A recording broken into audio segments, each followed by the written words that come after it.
The thoughts, opinions, and general overall shades thrown on High at 9 News are those of the individual speakers and not those of High at 9 News, its audience, or its advertisers. The statements made do not constitute medical, legal, or financial advice, and for advice tailored to your specific situation, please consult with a licensed professional.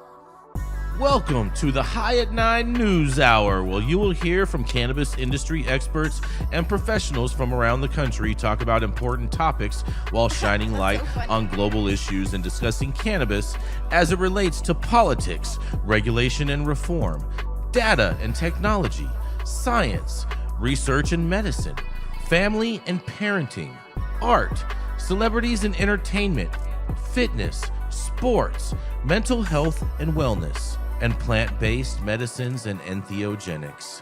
Together, we are building a stronger community, fighting the stigma and creating change. With your hosts, Jason Beck and Rico Lamitte, joined by special industry expert correspondents from around the country, and daily antics brought to you by cannabis. Coming to you live every Monday through Friday at 9 a.m. Pacific Time and high noon on the East Coast. And thank you all for getting high at 9 with us.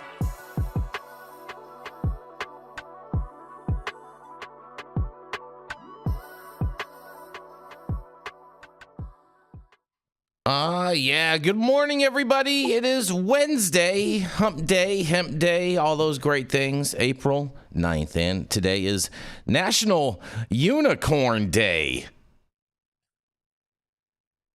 Shout out to all those people that are looking to chase the rainbow and looking for little rainbow sprites and, you know what I'm saying, little Pegasuses and rainbows and unicorns, all those little fun things. Nothing to say, you guys, huh? No thoughts on the National Unicorn Day? I'm surprised about that. Delusion. Self-delusion. Self-delusion. Oh, there we go, Dale. That's what I'm talking about right there. Lots and shit. Unicorns are people. What's that, Jenny? Liter distillate buy. I said unicorns are the people who ask for 1,000 liters of distillate pricing. Well, I'd say that unicorns are actually the people that can actually pay for 1,000 liters of distillate oil pricing at the same time. Yeah. Mm-hmm. Those are, yeah. Shout out to the true unicorns out there. It is also National. This is a serious one, you guys. National Former Prisoner of War Recognition Day today. Oh, I dig it. Yeah. W's. Yeah, I'm with that. I mean, I'm just flashing back when you said it. You do training for that stuff, and you have gone through that. You deserve a day. Yes. You deserve recognition. Damn. Facts. Anyone? We only got John McCain back, right? Yeah, I was gonna say. I'm not a John McCain fan. POWs. John McCain didn't get held like the rest of normal prisoners, though. That's the difference. Oh, because you were there. You were there, right? Yeah, his father was a high-ranking Navy admiral, and so no, he was not housed the same way the other things. That's the same reason why he didn't know TAPS when everyone in the housing unit that he claims that was in knew TAPS, but he didn't. So okay, Jason. Okay, yes. Okay. Let's talk about cannabis. All right. Fair enough. Look at that. It's also National Chinese Almond Cookie Day. Yeah. I'm not going to touch that one. Let's talk about cannabis. Well, maybe this one is you'll like. It's National Winston Churchill Day. I love them all, but I just don't want to hear your talking points because we're doing so much winning right now. We are doing so much winning. That part is true, but it is National Winston Churchill Day. Yeah. So in honor of that, we should all wake up in the morning and probably have a glass of scotch. Hey, I'm not, whatever. If the shoe fits, wears it. Sohum. It's also National Name Yourself Day.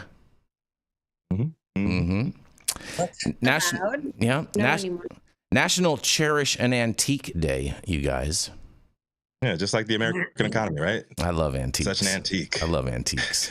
Yes. Antiquitous. It's also National Library Outreach Day.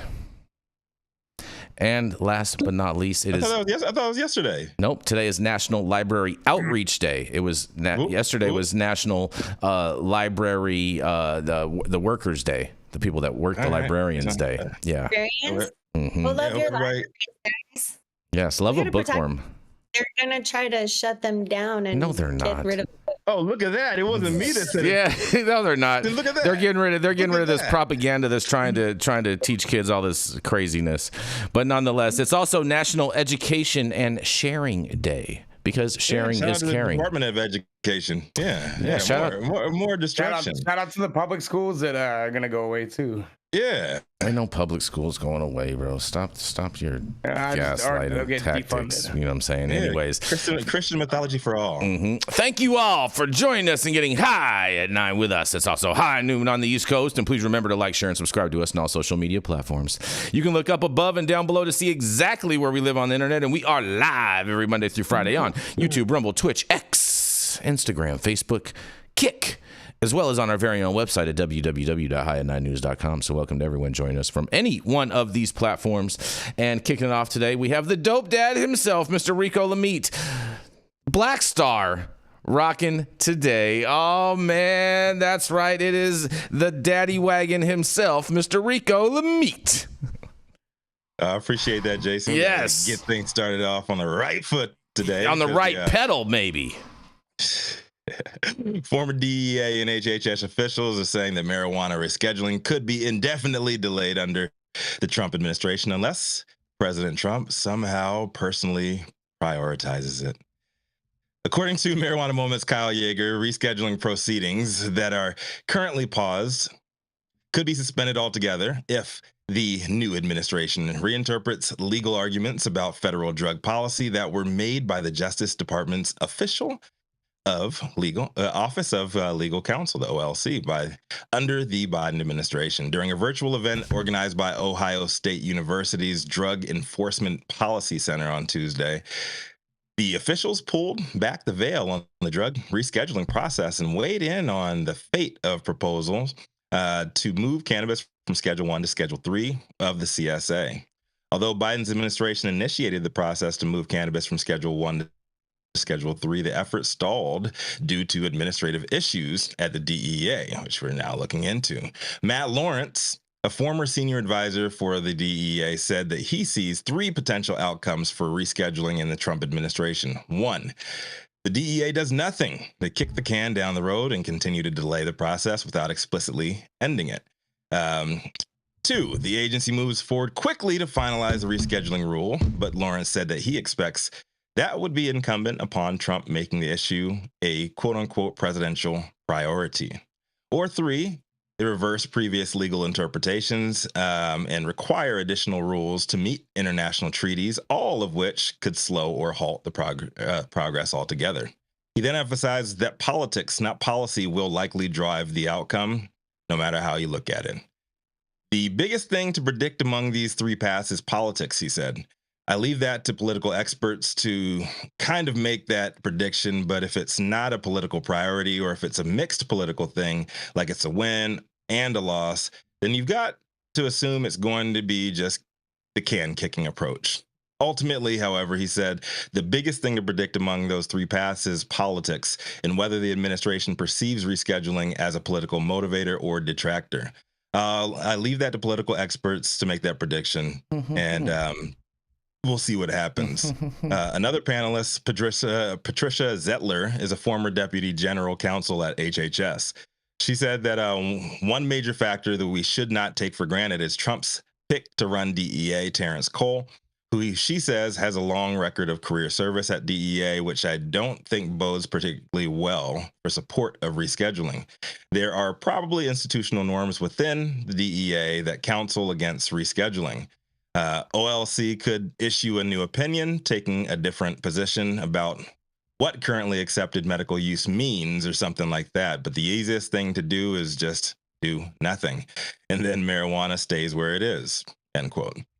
While rescheduling would not legalize marijuana federally, it would allow cannabis businesses to take federal tax deductions and ease research restrictions. However, legal challenges, including accusations of bias and misconduct in DEA's review process, have also complicated the path forward.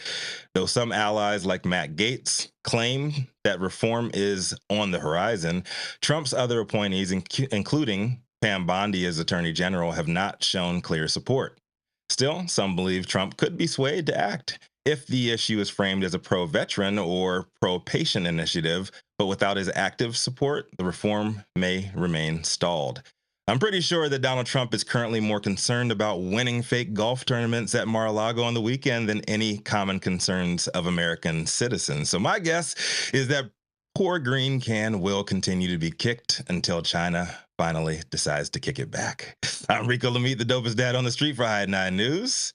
I'd like to hear from the rest of y'all, man. Man, this would be the best thing ever, bro, if Schedule 3 just wasted away and died. It probably will until it's going to be a necessary chip to play when it becomes an advantage. Like, we're not thinking it sometimes amuses me, and it shouldn't, it's sad. But what I learned from my time in federal service is that this is all about what's the big picture, long-term strategies. They're already thinking 18 months ahead. And his current, we keep going back to Matt Gaetz. Hold on. Shaun, I have a question for you. First off, do you think Schedule 3 is a good thing for cannabis? Rescheduling? Yes. There are more layers to this than that, and I have no. It's very simple. It's very, very, very simple. Because I'll tell you straight up, it is a terrible thing for cannabis, and it's the death of the industry if it goes on. Away from us and puts it directly into the hands of big pharma. It would absolutely destroy what we have built. Right. It's schedule or nothing, and reschedule is not helpful. There's nothing positive that comes from rescheduling, other than unless you are or you are the federal government holding a patent. So, I mean, Jenny, rescheduling. I think that kicking the can. Jenny, you're sounding. You're getting a little broken up. Can you switch to your setting, please? Thank you. I think we agree on that. We agree on that, though. Like, we don't disagree on that. But we have to look at the execution application of the law. You have to look at how they do things. And they're not, I hear you. Like, so we have to work in progressive incremental steps. On that same note, no way. Can't take deals. You can't take bad deals. I'm gonna talk about it in Texas, which is like totally different from what you guys were saying yesterday on the broadcast. You were saying Texans should take a deal. So we understand that there's nuance, and we have, what I was speaking to is the government operates in the way that suits its needs and priorities best. This is an issue for the people, but it's not an issue for either administration. It never has been, and it only will be when it becomes advantageous. And as far as the banking and all of this goes, rescheduling, I would imagine, because President Trump does see himself as a savvy businessman, I am only speaking to what he says about himself, that he would be fielding offers to better understand it before he takes any action, because he will only make decisions that suit the leverage and the agenda that he needs, guys. This is just like tactical strategy.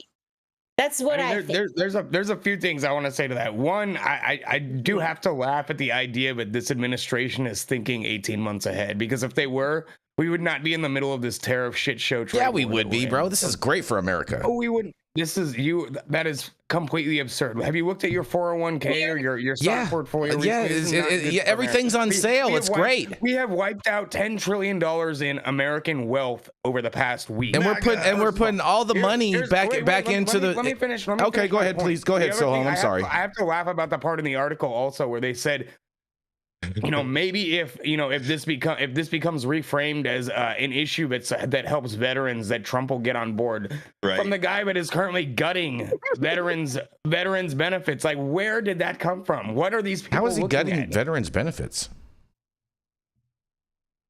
No, that's true. He just cut a program where thousands of veterans may lose access to refinance their homes at competitive interest rates. There is some accuracy there. We have to work with facts. He's firing people from the VA as well. And the service is already pretty tough. Look, they will use, I'm going to speak as a veteran. They love to use us when we suit their purpose. It's on us to be smart and not get played. Mm-hmm. And I hate when people invoke veterans. Please stop. I get it's a strategy that people love to play. Don't do it unless you mean it, because veterans will hold you accountable. Walk your talk or get out of the way. Walk it like it, talk it. Yeah, the veterans I know here in Texas overwhelmingly voted for Trump and are very much starting to turn on him, because he's already started cutting their benefits and making decisions that adversely affect their lives. I don't know too much about that, but I'm willing to take your word for it from your perspective, Sohum. But I'm not sure if I'm buying that overall.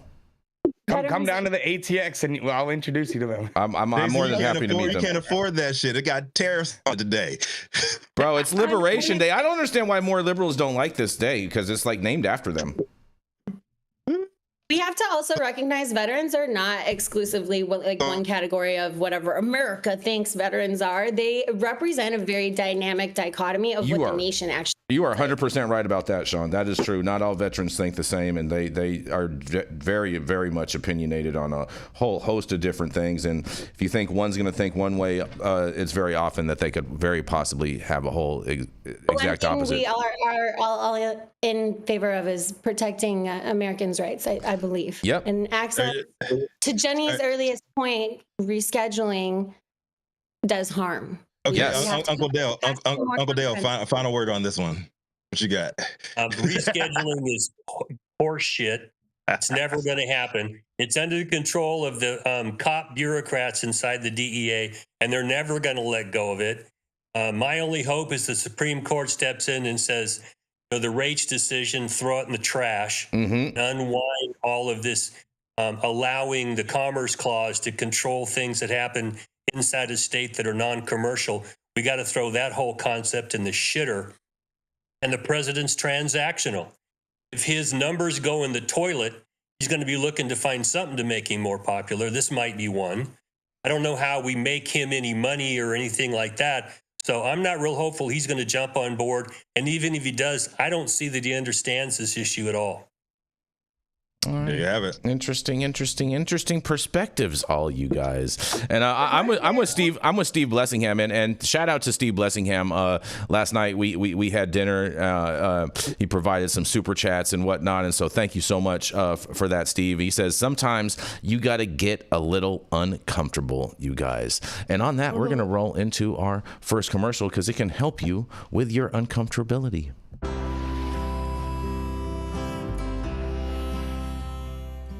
Oh man, your knees still bothering you, man? Yeah, my left one, you know? But I'll tell you what, I've been using this new CBD cream, and it works like a miracle. CBDs? I done heard about them CBDs. I was out there on them Twitters the other day, and I heard they get you high as a kite. Well, not this stuff. This stuff is tested. Every batch, all the way through, pharmaceutical grade, and in a GMP certified facility. So you know you're not going to have to worry about flying high. GMP certified? I might have to try some of this out. Where I'm even find this? You go directly to aimhighhemp.com and they will ship it to your door right away. Tested. It's not a name, it's a promise. Yeah, it is. That is part is true. And we are back, you guys. We are back. That was fun. What, Rico? Oh my God. If only y'all in the audience heard what's going on between these segments. But up next, the highest Republican known for smoking the best weed in the world, the Sultan of Spin, who is single-handedly funding a $100 million parade of excellence for Donald Trump's 79th birthday through legally selling parody gummies. Jason Beck. Oh, yes. Good morning, Rico. Yes, and make sure you check out Parody Gummy. Military parades for all. I'm down with that. I'm down with a good old military parade. You know what I'm saying? Pow, pow, pow. But let me tell you something. We're speaking about military parades. I think you guys are going to enjoy this one, man, because the state patrol evidence container has been burglarized, you guys. That's right. The suspects took 600 pounds of marijuana from the cops that was scheduled to be destroyed, according to the Colorado State Patrol. The Colorado State Patrol is looking for suspects who stole 600 pounds of marijuana from an evidence parking lot in Arapahoe County earlier this year. That's my favorite county in Colorado.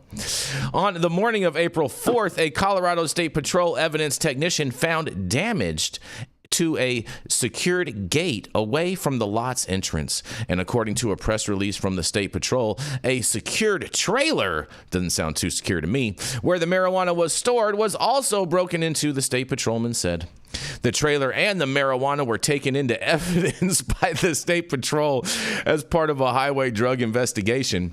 However, there was no active court case involving the stolen evidence. A report has been filed with the Inglewood Police Department, and CSP is investigating the burglary. CSP, that's Colorado State Police, believe the suspects first came to the lot after dark, on April 1st. This is not an April Fool's joke. And used a power tool to remove a lock from the gate and a lock from the trailer. I bet you that tool was called bolt cutters, but nonetheless, the theft was discovered on days later on April 4th. And since the burglary, CSP has identified gaps in the facility security process and has increased exterior property walkthroughs, the security camera system checks. An internal investigation is also underway to determine if the established protocols were violated, you guys. Man, oh man, oh man. Someone stole a whole bunch of boof, dried up weed, and I can't wait to hear what you guys have to say about this. Jason, does it say which evidence logger? Was this at the main Justice Center in Dove Valley? I think so. It was in Arapahoe, bro. I grew up 5 minutes from that Justice Center, and I used to play soccer across the street from that place. This cracks me up, bro. This is hilarious. So, you and I both have lived there for extended periods of time, and Jason's favorite county is Arapahoe. Jason, what city would that be? I don't know, but there's Arapahoe. It's a street too. Yeah, it's my favorite street in Denver. The center is off of Arapahoe and Potomac. Yeah, Arapahoe. It's Denver, parts of Aurora, and Lakewood, just for the funsies of it. Arapahoe? No. There's no Lakewood in Arapahoe. You're thinking of Jeffco. Arapahoe is Aurora, Centennial, Littleton, Englewood, Greenwood Village, Cherry Hills Village. Oh, Cherry Hills. I like Cherry Hills. It's nice over there. This is where I grew up. I can tell you for a fact that's Arapahoe County. That's fair. I lived in Jeffco, so that's fair. Also Littleton, which is weird. So, okay, this is fucking hilarious. Bolt cutters, probably exactly. I also, have a little bit of a hard time believing that this wasn't like an officer involved from the inside out. Somebody told their sketchy cousin Pete somewhere, like, hey, by the way, there's a trailer full of weed over here if you guys want to go get it. I also know that they discovered it on April 4th, so I want to know if this was someone's April Fool's joke. No. It is not. It is not. I'm willing to bet that they looked at the cameras and saw when it was stolen. I wonder if it happened on April 1st, Jason. It did. It said that it did happen on April 1st. That's why I said it's not an April Fool's joke. Well, jokes on him. This definitely sounds like a half-cocked plan by like the cop and his brother to steal some evidence. It could be like to make a point. It could be to make a point, like. So law enforcement is in charge of all of this evidence, and this sounds like, you remember that episode of Breaking Bad when Jesse and Walter try to go get that big barrel and they look like a bunch of idiots? If it's just bolt cutters and it's that easy and you don't have to be a rocket scientist, I mean, in all fairness, it's Colorado weed, so it's not like a lot of people want that in the first place, Shaun. Jason, please. Shout out House of Dank. Shout out fucking all those guys. And shout out all the genetics that came from Colorado. Jason, you grow me a plant and let me smoke that plant. I grow fire, Jenny Beth. I grow fire. You didn't know me when I grew weed. All right. But if you smoked the weed that I grew, you'd be passed out asleep. I'm talking about the person, because it's degraded into CBN. We understand. No, that is not why. It's because the greatest weed in the world. You walked right into that one, Jason. I'm glad you enjoyed that, Sohum. It makes me feel good inside. It makes me feel good inside to hear you laugh. Was funny. What I think is common here, guys, is that I've set up a bunch of businesses where we store weed and we're required to have cameras and security and shit like that. And this would never happen in a licensed cannabis business. But the cops, there was no one watching the fucking cameras. There's no one checking. And trust me, this was an inside job. I've represented enough cops to know somebody winks and nods and takes a few bucks and passes a message along. Shit happens inside evidence rooms more often than you would understand. I actually know somebody who just about 2 weeks ago got raided in Arapahoe County. I wonder if this is his weed, because that would just. You think you stole it back, huh? Yeah, No, I don't. No, I don't. No, I don't.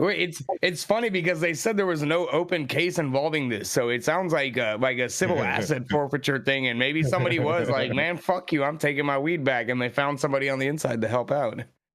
Oh man, I don't know if it's Jenny Beth's friend. I don't want to make any accusations against her people. No, we're not implicating any of my associates, but I don't think he would have gone and stolen his weed back.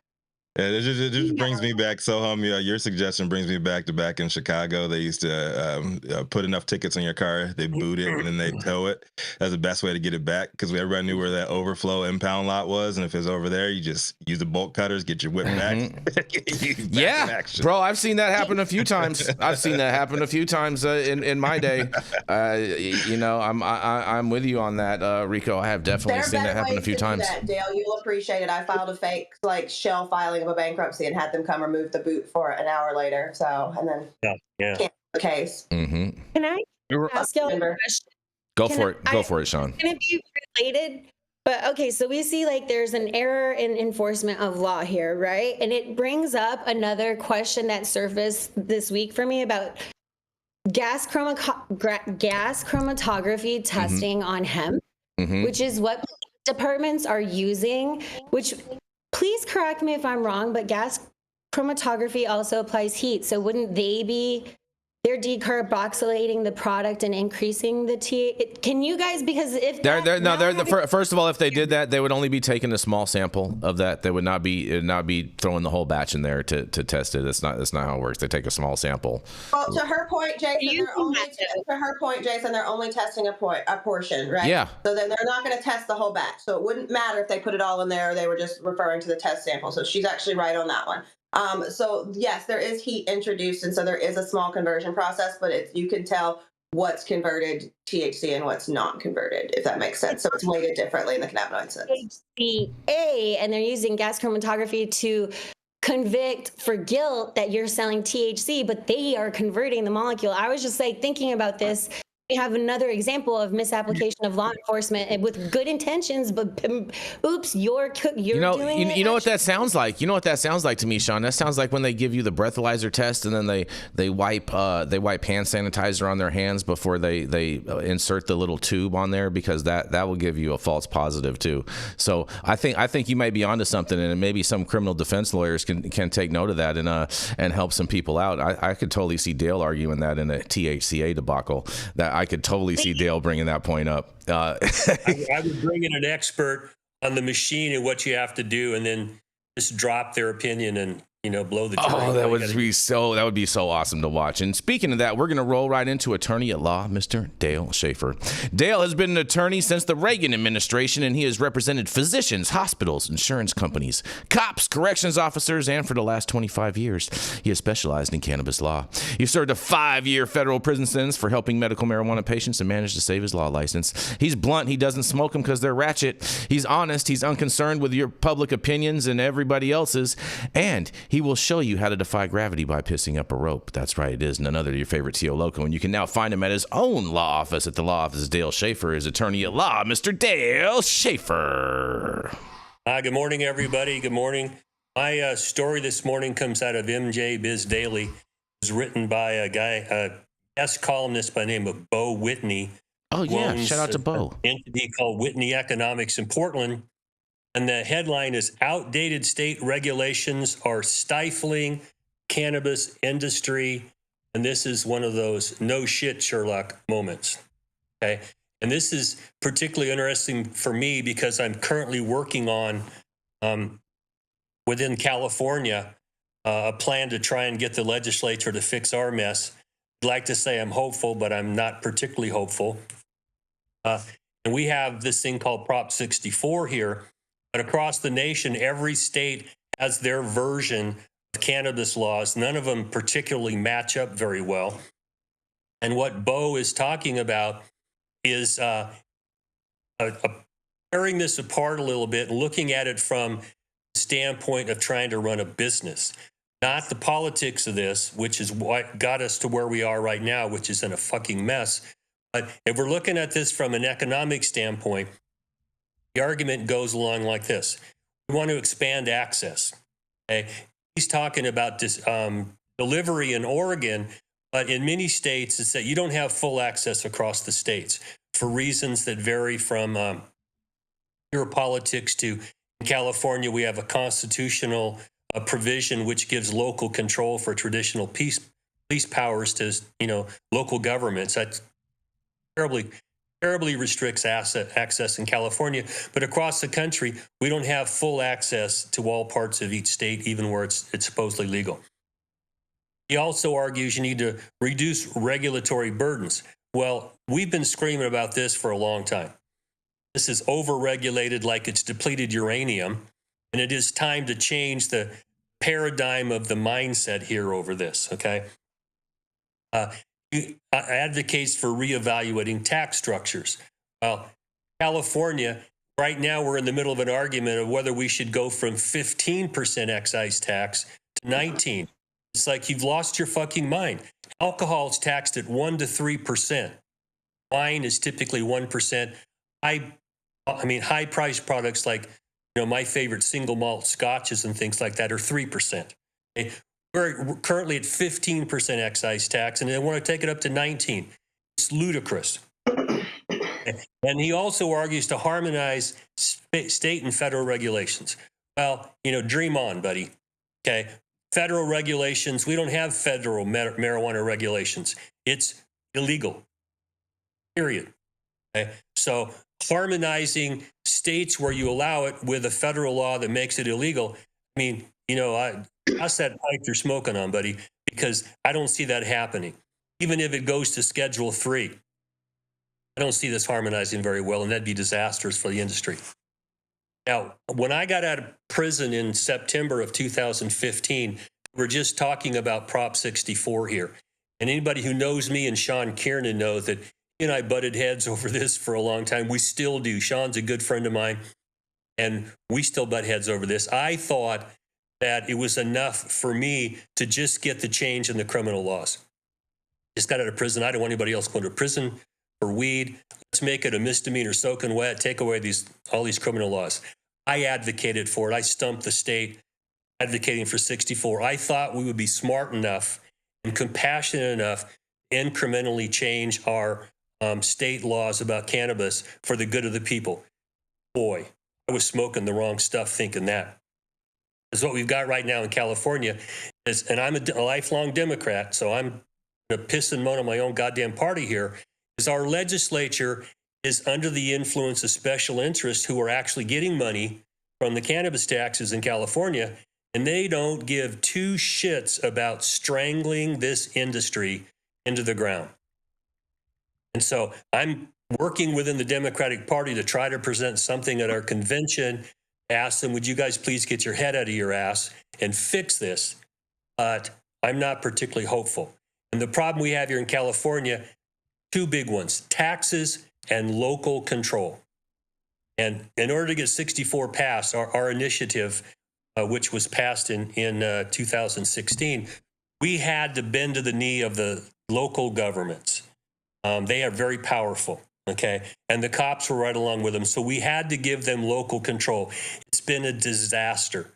Over half of our state doesn't even allow access to cannabis. We have delivery, and it's written in the law that you can go on any public road in the state and deliver, so they couldn't stop that. But then they started passing ridiculous taxes on delivering into jurisdictions. So what we have now is government that you can't break through to them to understand you can't run a business. This was set up to be, we're going to milk this cash cow. Every time it walks by, we're going to take some more from this cash cow. Well, right now, the metaphor, the fucking cash cow looks like it's in Auschwitz or Dachau. It's about to die. You can't milk any more out of it because it's on its last leg, okay? So what Bo was talking about is absolutely right. we've got to take a step back and see if we can lose the mentality that, the children, we got to make it clean. Right now, 2/3 to 3/4 of the sales of marijuana in the United States are in the black market. They don't give a shit about your ID. They don't test this stuff. They're not concerned about anything other than making money. Okay, so if you really want to make this a viable industry, my argument is treat it like alcohol, right? And in California, no locals get to tax, selling the beer. You can have sales taxes. Every time you set up zoning for businesses, you can put alcohol businesses in there too. Stop this nonsense. We've got to get rid of local control here in California. Across the nation, any place where you're not getting access, you need to address that. And one of the problems that I've addressed to my Republican friends, and primarily in California, it's the Republicans who don't allow access. And you just have to own this shit. As I tell them, you pissed and moaned for years about the Democrats putting regulations and taxes on everything they didn't like, and you can't run a business. Well, when you hand it over to them and they don't like marijuana, what do? Tax and regulate the shit out of it, okay?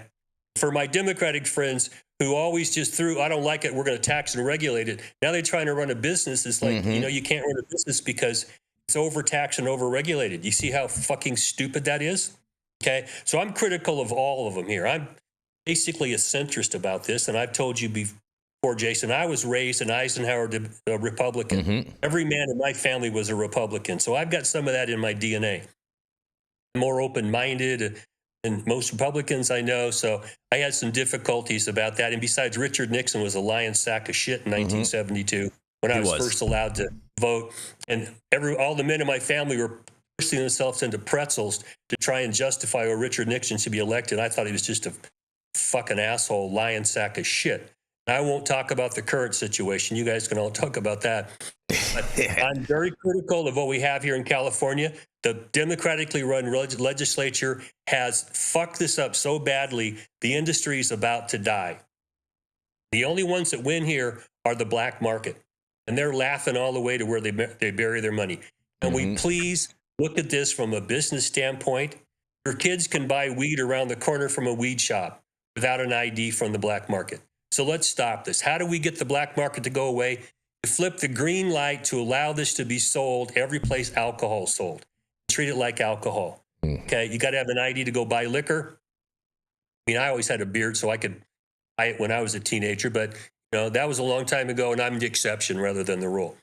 We need to rein this in from a business standpoint and be smart about it, because you will make more in tax revenues if you lower them and tax every sale in the state or across the nation than you will from strangling this with high taxes and the black market's making most of the money. And they're not going to pay you no taxes on that. I'm going to throw this back at you guys for your comments, but this gets me heated because I hate fucking governmental stupidity. And this is governmental stupidity on steroids. Dale, I couldn't agree with you more about this being governmental stupidity on steroids, and they have basically botched this whole thing at every obstacle. And the whole thing was sold to us in the beginning of, hey, if you guys pass this now, it's better than what the other side would be with McCursa kicking in and that highly regulating the medical cannabis space and like only allowing doctors to be able to write 100 prescriptions a year and different things like that. So like we were doomed if we did and doomed if we didn't. And they were like, hey, yeah, you guys can work and we can make changes to tweak the legislation as we need to. But they have been totally unwilling to do anything reasonable with any kind of reasonable change. And I totally agree with you. It's a lot of these Democratic elected legislators, the assemblymen and senators in California, and I think we're seeing that across not just in the cannabis industry, but like a lot of industries overall here in California, where I just saw a poll that it said 58% of registered Democratic voters in California would consider electing a Republican governor. Jason, let's just keep it away from a bipartisanship. Keep it away from a it's just what it is, bro. I'm just calling it what it is. Hold on. Let me finish. Go ahead. Right. Go ahead. You can stepping aside from the partisanship that you wanted to tee up there. We have an industry just screaming screaming for a reset here. Why would this not be a prime target for the guy that's in office right now to actually do something that people want? Gavin Newsom's not going to do anything. Rather than things that are going to divide our country even more. This is something I think we all can agree on, that the shit is fucked up and it needs to be reset. And the only way it's going to be done right is if you have one uniform system to rule them all. It's asking for federal intervention on this. Would you be against that? We don't need any federal intervention in that. We just need to have solid legislatures in the California legislature, and we need people to get off all of this crazy wackadoodleness that they're trying to promote in California and really come up with sensible policy. We need to eliminate the Coastal Commission. We need to eliminate all these environmentalists, and we need to actually make California open for business. Because it's not just California. Every weed market is fucked up. No, it's not. That's not true. That's not true. Jason. That's not true. Missouri's market is doing amazingly. No, that's just the economic side. The people on the ground are still fucked up. They still complaining about a lot of the same shit the rest of these states are. No state has gotten it right. Missouri is doing it amazingly. Here's where, like, my heart. I have been watching California and have worked with some partners in Cali, but have been watching from Texas after I left New York because I saw you guys being over-litigated, over-regulated from my position. And I've watched y'all suffer. Like, since 2020, we've been connected. So for 5 years, I've watched you guys fight this. And I'll tell you the lesson that I learned as a Texan. Do not take a bad deal. Because, and you learn this in court too, once you have set the record and the standard to walk things back, you have to litigate, and prove the negative on it. And it's so fucking impossible. And they did that to you guys. And it hurts because I get why you want interstate. And Rico, to your point, federal would be nice, but the federal government is not going to interfere in state by state law. Well, I know. Listen, I know. But what I'm saying is this is the perfect opportunity. Like the Trump administration has been ruffling all kinds of feathers on the left and the right with all of these cuts and with all of this dismantling and stuff like that. I'm saying, like, yo, the one place that is run by states right now that could use that and it would be a win, I think it'd be a universal win, would be cannabis. I think this would be an easy target and an easy win.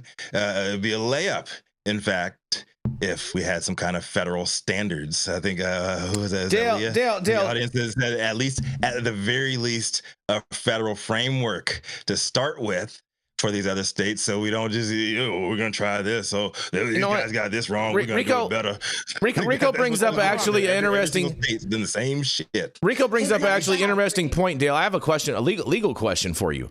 If Trump was to the House was to pass some legislation, Trump signed it ultimately, that descheduled cannabis, wouldn't that force all of these local municipalities and states to have to change their regulations in regards to make it more amenable? Well, it depends on whether it's in the state and it's commercial activity, because that's one of the problems the federal government has. I don't think Trump's going to promote anybody telling the states what's to do. Is that we have the separation between the given authority of the federal government, which is over interstate commerce. Once it drops to a state, they should have dick to say about how it's handled inside the state. Okay, but who knows how that's going to work out? But one of the problems I have right now, looking at our legislature in California, is that the average Californian goes, "Hey, weed's safer than alcohol." Okay, we don't have to sell that argument anymore. All right. And so it's being treated like depleted uranium or like it's fentanyl, okay?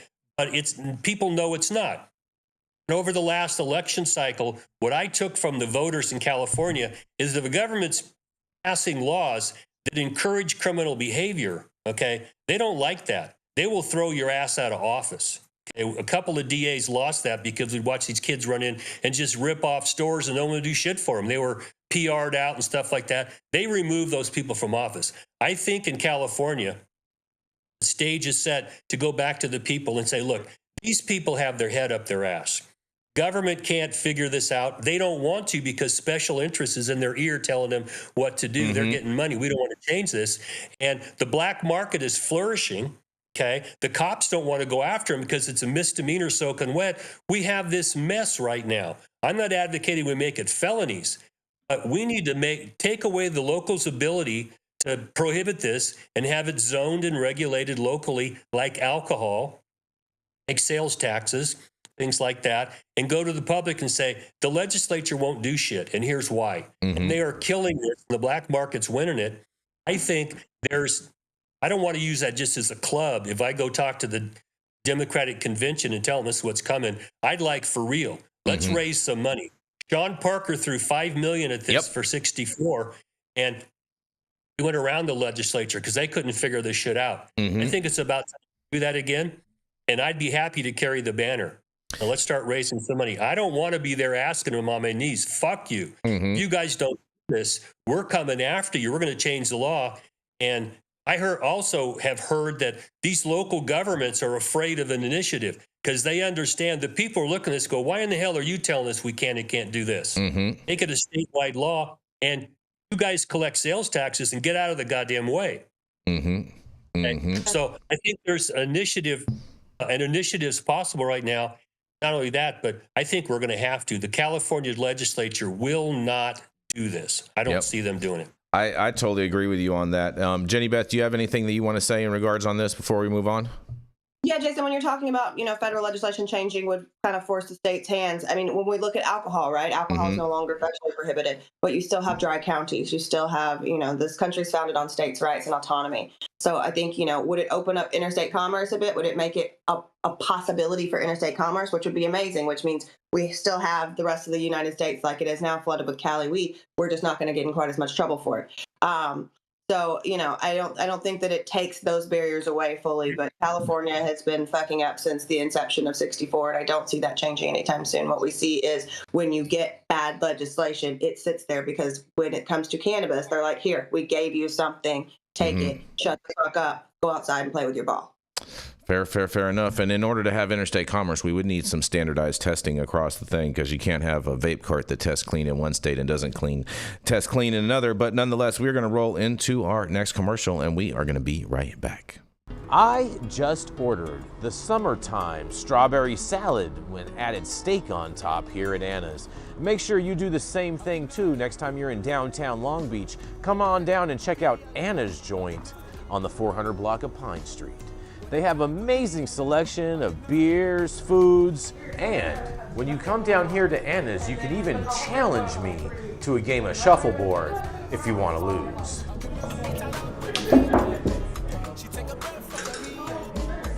Did you get that? So, next time you're in downtown Long Beach on Pine Avenue, make sure you stop by Anna's Joint on the 400 block. Not only do they have Anna's Joint, this restaurant and bar, but they also have the amazing deli next door, and then next door to that they have a very exotic flower shop. You may want to stop by and say hi.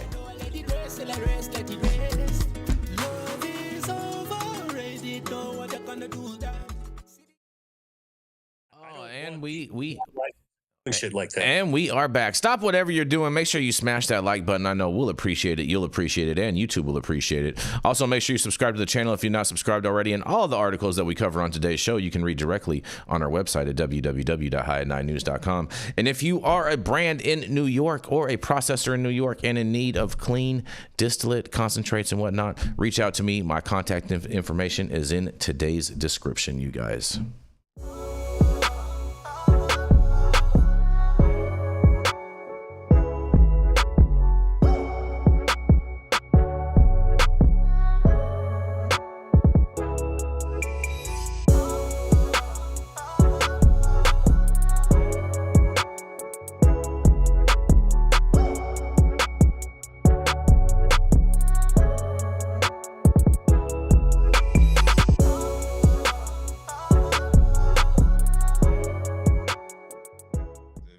COA. You just have the QR code. Oh, and we are back, Rico. Yes, we are. And she is a military vet and professional media and arbitrator. So when you want to solve problems and avoid lawyers, you can go ahead and head on down to where? What's that acronym again? Austin, Texas. Austin, Texas, Yes. Rico. Austin, Texas, Rico. Jason State. Yeah. Mm-hmm. Yeah, man. Mm-hmm. To see our next correspondent, Shaun Salvaje. What do you have for us today, Shaun? Hello, friends. I'm coming to you with an article from the Austin American Statesman. It's about what happened on Monday. We were all at the Ledge on Monday, so I've got some inside information for a few questions that we had. So hundreds of people filled a committee room and 2 overflow rooms in a Texas House office building on Monday for a hearing over a pair of bills that would restrict the sale of consumable hemp products in the state. You guys talked about this on the broadcast yesterday, talked about HB 28 and SB 3. It was a 16-hour committee hearing. We stopped at 2 a.m. Legislators are pretty tired by that time. And I would say it was pretty interesting to hear the House's perspective as opposed to the Senate. So we know that we mostly debated House Bill 28. So the upper chamber, the Senate, with staunch support from its presiding officer, Lieutenant Governor Dan Patrick, on March 19th, passed SB 3, Senate Bill 3, which is written by Senator Charles Perry, which is a sweeping ban on THC. And also, I think we need this nuance, guys. So in that bill, it says isolate CBD and CBG.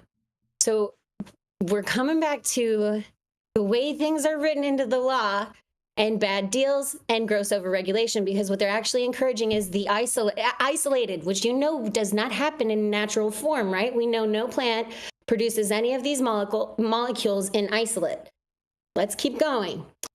So SB 3 to ban it all, or you can have isolate, CBD, and CBG. The alternative proposal, House Bill 28, which is authored by Ken King, Representative Ken King, who is almost like Charles Perry's counterpart in the House. He's also on the State Affairs Committee, and he's the chair. His proposal would carve out an exception for THC-infused beverages sold in liquor stores. And let's talk about, I have hesitations around lumping this in with alcohol, and I'm coming to you from Texas, a very alcohol prohibitive state. And when we look at the way alcohol is regulated in California, those taxes that you guys are looking to escape, you don't. You just go into the same category that big alcohol is going to pay. And I worry that your smaller operators will not be able to survive that. That your large distros or the manufacturers who already have deals to do that kind of business will survive, but they'll be taxed at alcohol. You'll be regulated with alcohol. And maybe you guys have more liberal laws in Cali, but holy shit, we don't want that in Texas. Because also a majority of the testimony that we had seen, there were hundreds who showed up for both bills. Lots of people stayed all the way through 2 a.m. And a lot of them are moms. This is like a growing trend that we're seeing in cannabis, is that this is not a vice issue. It's a nutraceutical. So there's some concern about restricting freedom, especially for moms or veterans, patients, alcoholics who have turned to hemp or cannabis to stop their alcoholism, but we want to force them to go to a liquor store to buy their medicine. What the fuck? It just blows my mind. And so these are the layers of nuance in the conversation that we're having here in Texas and also nationwide, as you guys have shared about what's coming out of California. So the consumable hemp boom, going back to the article, came after the federal government legalized hemp production in 2018. And Texas made its own special rule where Senator Perry actually requested that the Texas Department of Human Health Services make rules for consumable hemp products. Now, this is where that whole gray area with THCA comes into play, and why you're seeing the Texas cannabis community so against HB 28, because we were asking those questions, right? It's because it hands it right over to the alcohol industry, and only certain players can operate at that level, and everyone else is banned. And I'll tell you, I don't know what your process is in California, but having lived in New York and being from the Lone Star State, I know once you execute something through a judgment or a legislation, to walk it back or to add amendments is a fucking nightmare. So we got to get it right the first time. And I thank you, California, because we've been learning from you. not disrespectfully. Like, we saw what your legislators did, and that's not okay. We need to fix it and figure it out. And the legislators in the House, interestingly enough, are asking very specific questions. One of them asked, you mean, and we didn't know what to say, and it was hard not to laugh, but he's like, you mean to tell me folks can order weed from any state and have it shipped to Texas no matter what we do? And it was hard not to want to share the history of the United States Postal Service with him, but I did not. So it was really fascinating to see. I want to bring everybody into the conversation because I've gone, into the article and away from the article to give more context. But a large reason why, we don't want this HB 28, we don't want to take a deal and walk it back, is because, yes, California, we know you guys can grow good weed. There's also great farmers everywhere. And in Texas, farming and agriculture, that's a way of life. That's who we are. So to take that, to ban Texans from being able to produce in their own state, and then to knowingly understand that it will not stop out-of-state operators from infiltrating our market. Not that we're against it. We're all about competition in the state of Texas. But we love our craft growers, and they can produce really good work. So there is a very nuanced conversation to have here because it touches more than weed. It's agriculture, it's alcohol. It's a very big issue, and it all kind of boils down to how do we execute governance in different ways across different states, and what can we learn from one another and reiterate. I'm going to toss it out to the whole crowd, to the whole team. But that is the nuance of the conversation that we're having, and why you're going to see operators coming out against HB 28, because we know all too well it is too reminiscent of what was happening in Florida. Back to y'all. Shaun, thank you so much for giving your Texas perspective on this. I'm glad you and both Sohum are on today. I wish Stone was on here too. Stone will be here tomorrow. I'm just saying, if we had all three of our ATXians on here today, that'd be fantastic to get your takes on this. Because when I covered the story yesterday, we had a split team over here without any proper Texas representatives. So, how likely is it that this ban goes in if Dan Patrick already ramrodded the Senate bill through? How likely is it that that this ban's gonna happen? We were hearing from, so obviously Senator Perry was able to get SB 3 through the Senate rather quickly. They can dominate that space, but the House of Representatives is more intertwined with the people and more directly elected in such ways. So they're going to hear a lot of noise. They asked more thoughtful questions, and Representative King, Senator Perry's counterpart in the House, authored HB 28. Here's what I'm hearing. The House Republicans don't seem very keen on a ban because they did listen to veterans and they did hear about health concerns, and they did begin to understand that it will not stop the problem. And they were asking about even conversations about the dormant commerce clause came up because, of course, everybody wants interstate in Texas. We are the largest market. I know that California grows a lot of weed, but I think we're underestimating how many Texans love to smoke on their back porch. We like the country living, and in the cities. Shaun, I got to interject there. I don't think anybody will push back on that. I think Texas is a sleeping giant. But my question is like how likely is it that this ban will get through? Do you think that it's going to pass? Understand the layers of implications, and that they'll get dormant commerce clause, and that they were realizing that you could order THCA or other products from other states on websites, and it was federally compliant. So the House, I don't think, wants to pass SB 3. I think SB 3 is already not going to make it through the House. They offered HB 28 as the alternative, giving the THC beverage, they were saying, let's regulate it under TABC and work with alcohol. Is that fair? But I don't think it's going to go through. People are against that one.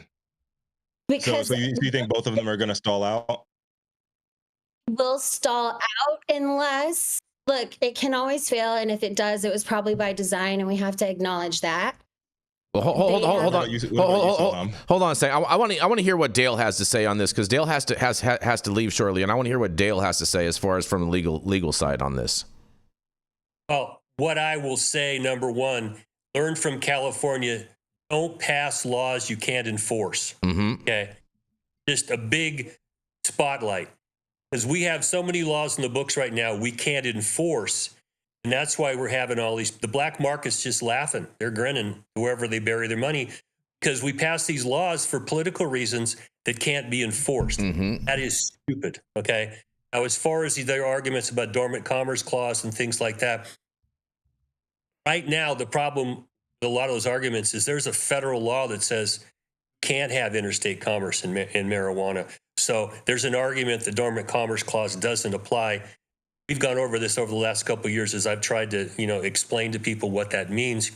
I don't know how well that's going to fly until we get the federal law of prohibition to go away. And then the states will be vying for anything inside them. And you can argue, that's But Dale, interferes with commerce. It's dormant commerce clause. Dale, yeah. Dale, but when you bring in the dormant commerce clause, these products are all legal under the 2018 Farm Bill, and so these don't fall under that same Schedule 1 preclusion. These are all federally legal products. Yeah, this is a federally legal market. That's the nuance, even though we understand molecular, and that's why I was asking about the GC testing, because when they're testing hemp and accusing people of selling marijuana by the law legal definition, they are applying the heat and converting the molecule in that exercise of law enforcement. Hello, huge red flag. That means all of their evidence is contaminated. Because they increase. So, but I still want to hear from Dale too. Well, and to the extent that under the Farm Bill, these products are all legal, and that would be probably challenged at every level. Okay. If it's legal federally, then the Dormant Commerce Clause can take effect, because if you pass local or state laws that interfere with the free flow of commerce across state lines, that's what triggers the Dormant Commerce Clause. It can become an argument, but right now the big pissing match is whether THCA is the same as THC under the Farm Bill, and does that make it legal versus not legal? It's happening de facto. Okay, because you can buy THCA over the internet and have it shipped to your house. Is it totally legal? I don't know if I want to be the guy sitting in the defense chair trying to argue that at a federal level, because I've already done my time in prison. Let somebody else have that fight. But there are arguments all around this. And the real problem is that you can't enforce whatever law you pass if it tries to keep people from getting weed. Go get it from their dealer around the corner. Let's just understand that is the de facto reality on the ground in every state. You can buy California weed in every state in this nation right now. So the federal prohibition means shit because it's a law you can't enforce. Okay? And it's like, don't break more than one law at a time. Don't pass laws you can't enforce. But legislatures do it all the time. And I don't have enough hair to keep pulling it out and tell them this is fucking stupid. Why do you keep doing this? And the cops are not getting paid or encouraged to enforce these laws anymore. So what are you doing? This is just an exercise in circle jerking is what it is. You know what, Dale? They can also buy Oklahoma weed in pretty much every single state in the country that's in California packaging. Dale, I know you got to bounce right now. Sohum, a quick final word on this one. What are your thoughts? I'm not as plugged in on the ground at the Capitol, so I don't really have any kind of educated opinion on what I think is going to happen, whether these pass.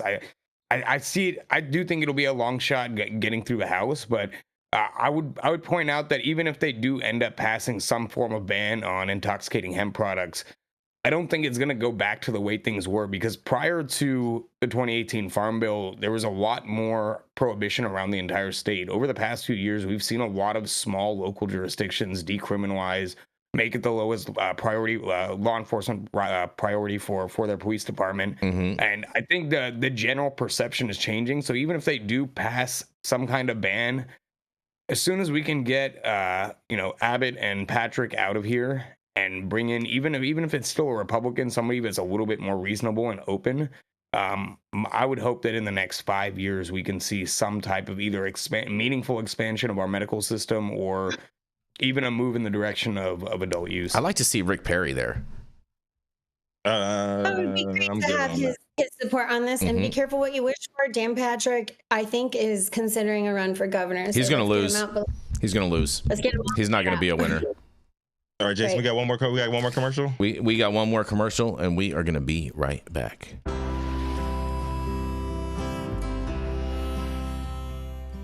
Oh man, your knees still bothering you, man? Yeah, I left one, you know? And I'll tell you what, I've been using this new CBD cream, and it works like a miracle. CBDs? I done heard about them CBDs. I was out there on them Twitters the other day, and I heard they get you high as a kite. Well, not this stuff. This stuff is tested. Every batch, all the way through, pharmaceutical grade, and in a GMP certified facility. So you know you're not going to have to worry about flying high.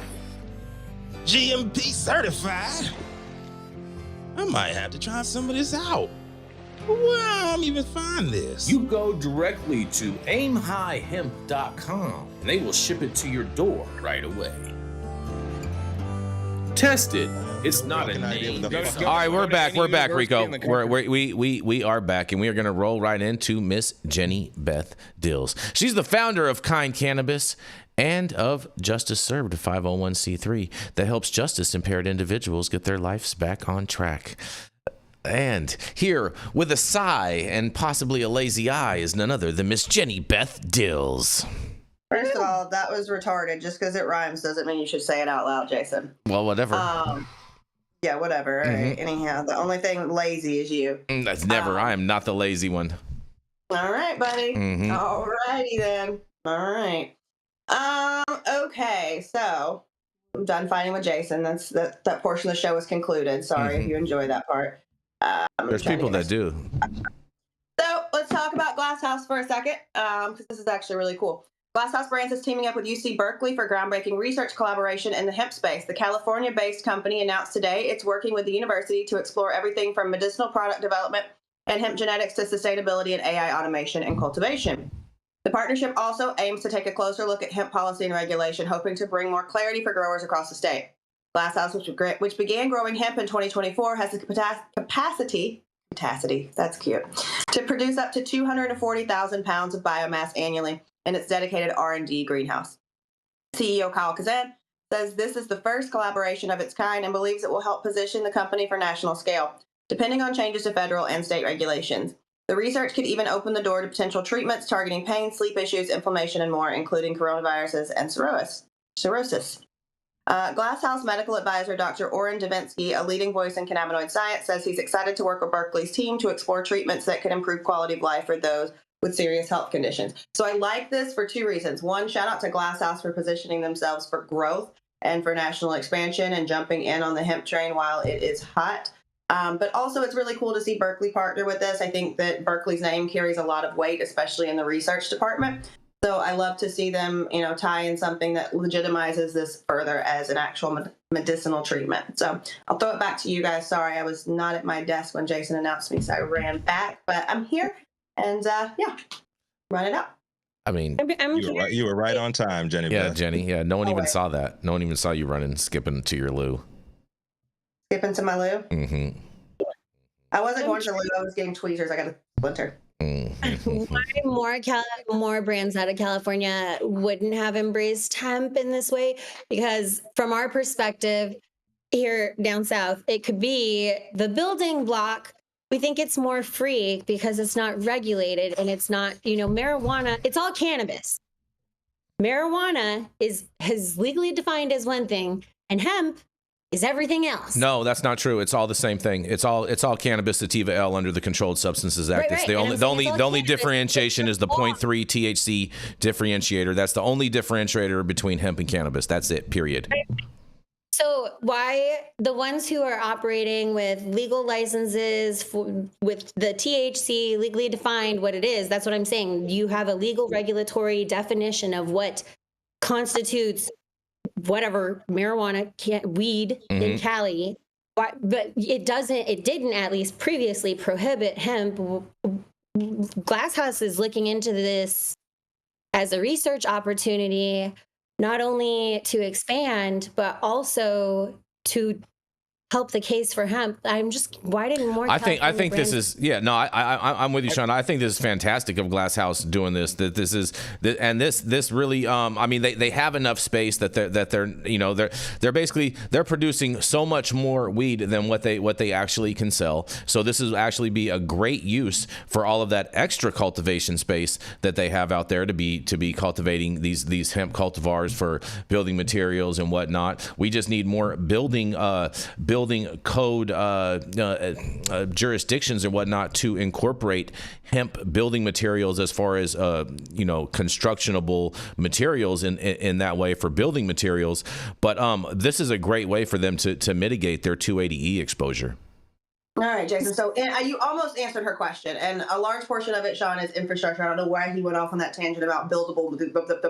I was trying to think of infrastructure. Yeah, thank you, Jenny Beth. Yeah, thank you. The answer is, so the way that California cannabis is regulated is we can't use hemp with regulated, right? So Glasshouse is like, holy shit, guys, we have this giant fucking facility. Let's just use a part of it and section it off for R&D and use that for hemp research, as opposed to licensing that and stacking more license onto the property, which is going to give them higher licensing costs, more taxation, and things like that. So that would be why a lot of people haven't done it. A lot of California operators are just struggling and don't have the space for what they need to do now. That's what I was going to add to that, is that the industry is tight, margins are tight. Hold on, Shaun. Go ahead, Sohum. Companies and the bigger companies have branched out into the hemp game and gotten, separate parcels, even if it's adjacent to wherever they're growing, and gotten into the hemp game. But it's a tight market right now. The margins are horrible. We've seen the collapse of the wholesale market over the past 4 or 5 years. So not everybody has that capacity to branch out and get into the hemp game. Yeah, it's not California's not Texas. There's not a lot of land out here to be doing all that on like that. Well, and I'm because I understand that we're looking at this as branching into hemp as for manufacturing, and I'm curious, is Glasshouse only doing this for hemp manufacturing? Because as I understood when Jenny was reading the article, it sounds like hemp research, and it was on the basis of, I thought I heard health benefits, or maybe I imagined that, and if we're talking about health benefits, that would be consumable. So not just for building materials, and I get that not everybody could, but from a business standpoint, like when I was if I was giving advice, and when I do advise California companies, if they can also do a hemp, they should. But when you're getting taxed at the cannabis rate so much, why not divest some of that and take the little hit to enter another market that might have better opportunity and more open spaces, as we talked about with the legal definition of marijuana and hemp being what they are, and the interstate commerce for hemp not being banned. I understand that it is a risk. There's a risk there for whoever gets made if the government decides to make an example of someone. But at this stage, we've seen that California operators could technically sell hemp out of state, and they have. Well, there's a money thing. They have to buy another plot of land. They have to set up an entire second. Exactly. They have to have capital to do that. Because is that the smartest way to scale moving forward? That was the way we had to do it before. But do you have to be fully vertical to survive? I'm not talking about vertical. I'm saying if you're a cannabis cultivator in California and you have an existing operation that's licensed by the DCC, and you see this potential, like you're mentioning, that we could sell online hemp and ship it to Texas and Alabama and Mississippi. Okay, great. So what's the next step? Now we have to go get a separate land that is separate from our DCC license space, and then get all the same infrastructure. We're growing indoors. Now we have to get double our lights, double our now energy usage, our HVAC, everything. That all costs a lot of money. I'm going to say operators are hurting right now. Listen, I'm just go for it, Rico. Yeah, it's my speculation, outside speculation on this shit is they probably had a bunch of shit already built out and already planned for. They did. And they saw, oh yeah, marijuana's not making money no more, so you just repurpose that shit. No, they did. And fucking use it. It's like, oh yeah, we're gonna be doing this, and you get a positive headline out of it because you're working with a local university, all that other shit, and everybody. It's a win for everybody, but it's really just a shell game. You're spot on, Rico, because they had two greenhouses that they weren't currently using for flowering, and you know they anticipated that they would be able to grow into that, and so now it makes way more sense for them to just focus on the hemp side, and you know what I'm saying, and double back and also. What's that? Correct me if I'm wrong. Glass House is a publicly traded company, right? Yeah. Yep. Yeah, the next step, and in my prediction is the next step. They're gonna just do like a Canopy did that shit in Canada when they couldn't make money off of that shit. They just turned it all into vegetable production. Well, They started cultivating vegetables in the same fucking shit that they couldn't use because it wasn't making money. Go for it, Jenny. You might be right, Rico, but I'll go ahead and say that I firmly don't give a flying fuck, and I'll tell you why. Because one, they're willing to keep a fucking medical director on staff, which is a large salary, right? They're willing to partner with UC Berkeley, which is not a local university. That is a very prestigious university that's very known for their research department, right? It's still local. Stop, Rico. It's regional. It's still local. It's regional, not local. Let me finish talking. You make it seem like it's a fucking, like it's a, you know, like a little tiny fucking, you know, junior college sitting up the block somewhere that, you know, you failed out of everything in high school, so you might as well just go there. It's not. It's I didn't say that. So listen, downplay that all you want. It's medical research, and if Glass House has all this fucking money and has the resources to do it, I would rather see them throw it at something that's one, legitimizing the medicinal benefits of any part of the cannabis plant, and two, is actually pulling real research into it. So I'd rather see them do that than jack off and buy Rolls Royces. Sorry. I'm not saying it's a bad thing. I'm just saying that I love the repackaging of this whole shit. Like it's like the title of your shit is like maybe it's a novel idea. Maybe when you go to this research center, since they're repackaging everything, Rico, you're gonna get like a little McDonald's toy when you walk in the door. Why would I do that? And who's going to pay for the research, though? Like, to Sohum's point, it's okay if you have to double everything, you don't want to restructure it in a different way, and you have to double, it's very expensive. So only the large operators will be able to have the money to actually fund this, and I believe it's their responsibility to do that. So thank you. I think it's just smart business doing making call smart it what moves. you want, but don't call me for fronts. I don't give a shit what they want to call it as long as it's getting done. Yep. Speaking of which, getting it done, Rico, are you ready to roll into Sohum? Yes. All right. Yes, indeed. So, what is the acronym? Oh, hold on. Hold on, Rico. That you are representing. Well, Rico, Brian Dombrowski in the chat. Brian Dombrowski in the chat. He says Glasshouse THCA will be coming to Texas soon. If they want to ship it, that cultivation is not legal in this state. He's got over a decade of regulated cannabis tech experience in data industry as well under his belt, and he is representing the acronym that makes Jason so upset that he has to interrupt. He's not representing no acronyms every time I use it. What are you doing right now, Jason? He's not representing no acronyms. Where you from? Stop it. Sohum Shah. He's in Austin, Texas, you guys. Go. Self-fulfilling prophecy right there. Cannot help himself. We're gonna get him a custom ATX shirt made. Let's do it. All right, today we're gonna talk about my alma mater, not the one on my hat, the one on my shirt, Arizona. So Arizona's marijuana industry needs college-educated workers.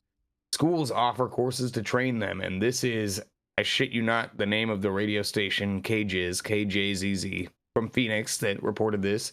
The reporter's name is Genia McFarland. Cannabis, once an illegal drug, is now a legitimized business. Currently a $1 billion a year industry in Arizona, it expanded exponentially after voters approved laws allowing recreational use of the plant. The in-demand jobs have prompted 2 community colleges and 1 university to offer certificates in marijuana business and healthcare to meet the needs of the industry. One of the first places such classes were offered is Scottsdale Community College. When we came up with this idea, it was just before the pandemic hit, said cannabis education lead Barbara Crockett. We were just brainstorming on finding programs so we could get students in the workplace faster. Through admin and industry support, Crockett was able to create the Cannabis Fundamentals curriculum. I jokingly said, well, the cannabis industry is booming, Crockett said. Immediately, it went up the flagpole, down the flagpole, and it was like, great, let's do it. 2 more business certificates have been added to Scottsdale's program. Recreational use of marijuana was legalized in 2020 after Prop 207 was approved by voters. Medical use has been legal since 2010. Mint Dispensary reached out to several colleges after Prop 207 passed to offer scholarships, with dispensary partners with Scottsdale Community College every April. The rewards amount to $420 per participant. The best way we can help is by offering the scholarship, said Raul Molina, CEO of Mint Dispensary. Maybe it will encourage a few more people to develop their skills and knowledge. But with Scottsdale, they're doing a lot of the fundamentals needed that we are having to teach, Molina said. We're hoping this will get people to a deeper point in their knowledge. Ann Torres, the executive director of the Arizona Dispensary Association, or ADA, said she's excited for the destigmatization that comes with college education. When you do that, college certificates, in a new industry that was born out of an illegal industry, it really changes the format of what we can do as a whole new emerging business. The business courses over the regulations of weed within the state and how to use different parts of the plant for medicinal and recreational purposes. When you have educational institutions like the University of Arizona, ASU, again, community colleges leading that conversation, they do such a great job with the research behind the way we talk about marijuana and for consumers and patients, Torres said. You can read a little bit more if you want to read the full article about the different certificates. The University of Arizona, where I went to school, has a business certificate offered through the Our College of Management, which is super cool. I'm personally a huge fan of seeing this news, seeing how far, particularly the University of Arizona has come, with my own personal knowledge of that. Around the time that I graduated in 2013 was when Dr. Sisley finally got her approval from the federal government to study cannabis use and how it helps veterans with PTSD. And immediately after she got approved for the funding and the research, the Board of Regents fired her because of how outspoken she was. And it really took a long time for that research to get going again. And seeing now, a few years ago, actually here at South by Southwest, U of A has their own activation called Wonder House, and they'd done a talk with a professor from a medical school about cannabis. And I actually raised my hand and asked them what has changed at the university such that they went from firing a researcher who got federal approval to now they're having open conversations about cannabis in a state, by the way, that's not even legal. And they basically said pretty much everything from, the entire administration, the provost, the president of the university, those have all been cycled through a few times in the past 10 years. And the new administration is a lot more open-minded, as we can see. So I think this is really encouraging. And bear down, go Arizona. Let's hear what the rest of the team has to say about it. Go Cats! Yes, sir. I think it's mainly good. I think it's mainly good news. What's up with the $420 scholarship? This is like is that going to get you like 4 credit hours? So Mint, so it's Mint Dispensary is giving students who are enrolling at Scottsdale Community College. I mean, I don't know, the course might be $800 or $1,000, but they're giving $420 per student. Bad. Yeah, that's cool. That's what I'm saying. I think it's pretty dope. Go ahead, Shaun. Yeah. Saying it was probably like their little inside nod of the. Yeah, I've licensed stuff for like $4.20 when I wanted to just give it away to the community. Okay, I love this for a couple of reasons. One, more businesses need to invest in these partnerships with universities because it's becoming very clear that education in America is going to have to be driven by private industry and innovation. And I keep telling my brother, who's a teacher in Minnesota, to get ready to just set something up for himself and privatize, because I really do feel that is the direction we're headed, whether we like it or not. With that said, when we saw a bunch of athletes, I want to bring it because Arizona is also a big athletic school. And when we talk about safety and athletics and then also accreditation, bringing it to the cannabis industry, it's incredible because then we can go back to all of those young athletes who had these incredible contracts and this bright future and opportunity, and then cannabis industry operators who took advantage of them, and they did not do justice by them. when we bring education into college campuses and we develop these programs, we normalize conversations, not only just for those of us who are interested in the industry and participating, but also for others. So then they can make really well-informed decisions. And also for these college athletes, the more education we can get around this, where their sports program can talk to a colleague about endocannabinoid health and what can they do for their recovering athletes who are playing at a very professional level, so much so that we're having conversations about whether our college athletes should be paid, and that yes, they should, then we can do so much more for our students. Like, yes, we need more of it. And I would beg the business community to continue to invest in universities. And I think businesses who invest in education are investing in their bottom line.